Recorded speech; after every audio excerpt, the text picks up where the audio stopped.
চলচ্চিত্র শিল্পী সমিতির সাবেক সভাপতি ঢাকাই সিনেমার এক সময়ের জনপ্রিয় অভিনেতা আহমেদ শরীফ তাকে ৩৫ লাখ টাকা অনুদান দিয়েছে প্রধানমন্ত্রী শেখ হাসিনা। গণমাধ্যমে খবর প্রকাশিত হয়েছে। আহমেদ শরীফ ও তার স্ত্রীর চিকিৎসার জন্য এই অনুদান দিয়েছে প্রধানমন্ত্রী। কিন্তু কি অসুখের জন্য স্বামী স্ত্রী এই অনুদান পেলেন সেটা কারো জানা নেই। জানা গেছে বৃহস্পতিবার অর্থাৎ ১৮ এপ্রিল দুপুরে প্রধানমন্ত্রী শেখ হাসিনার কার্যালয়ে তার কাছ থেকে অনুদান চেক গ্রহণ করেন আহমেদ শরীফ। সোশ্যাল মিডিয়ায় ছড়িয়েছে একটি ছবি। এখানে দেখা যাচ্ছে যে প্রধানমন্ত্রীর হাত থেকে চেক গ্রহণ করছেন এই অভিনেতা। কিন্তু গণমাধ্যমে এ সংবাদ প্রকাশ হওয়ার পরপরই সামাজিক যোগাযোগ মাধ্যমে তৈরি হয়েছে বিতর্ক। বলা যায় ফেসবুকে ভাইরাল নামটি এখন আহমেদ শরীফ। এই অভিনেতার অনুদান পায় অনেকে নানা প্রশ্ন সামনে আনছেন। সেখানে তার মজবুত অর্থনৈতিক অবস্থান তুলে ধরা হচ্ছে, পাশাপাশি তার গোপন অসুখ নিয়ে প্রশ্ন উঠেছে। তিনি নিজের রোগ ও চিকিৎসা নিয়ে মুখ খুলেনি এখনো। বিভিন্ন গণমাধ্যমে বেশ কিছু কলাম প্রকাশ হয়েছে আহমেদ শরীফকে অনুদান দেওয়া প্রসঙ্গ নিয়ে।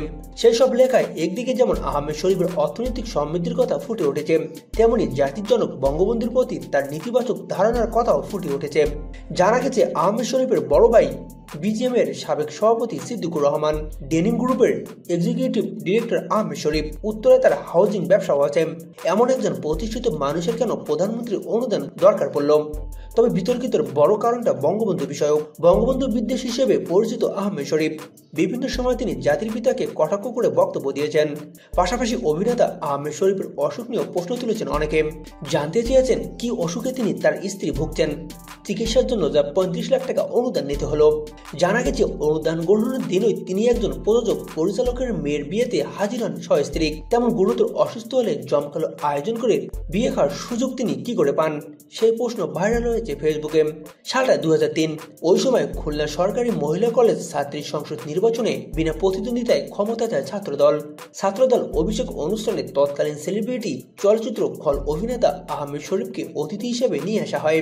অতিথি স্টেজে উঠে তার ভাষণের প্রথম লাইন ছিল, মুজিব যদি জাতির পিতা হয় আমি তাহলে কার সন্তান? ৭১-এ মুজিব ছিল পাকিস্তানের এয়ার কন্ডিশন ঘরে। উনি ওখানে বসে আপেল আঙ্গুর খাইছেন, আর আমার নেতা শহীদ প্রেসিডেন্ট জিয়াউর রহমান যুদ্ধ করে দেশকে স্বাধীন করেছেন। এসব কথা নিয়ে এখন আবার নতুন করে প্রশ্ন উঠেছে। আমাদের চ্যানেলটি থেকে বিনোদনের সব খবরাখবর পেতে আমাদের চ্যানেলটি এখনই সাবস্ক্রাইব করে বেল বাটনে ক্লিক করুন। সেই সঙ্গে লাইক, কমেন্ট, শেয়ার করতেও ভুলবেন না।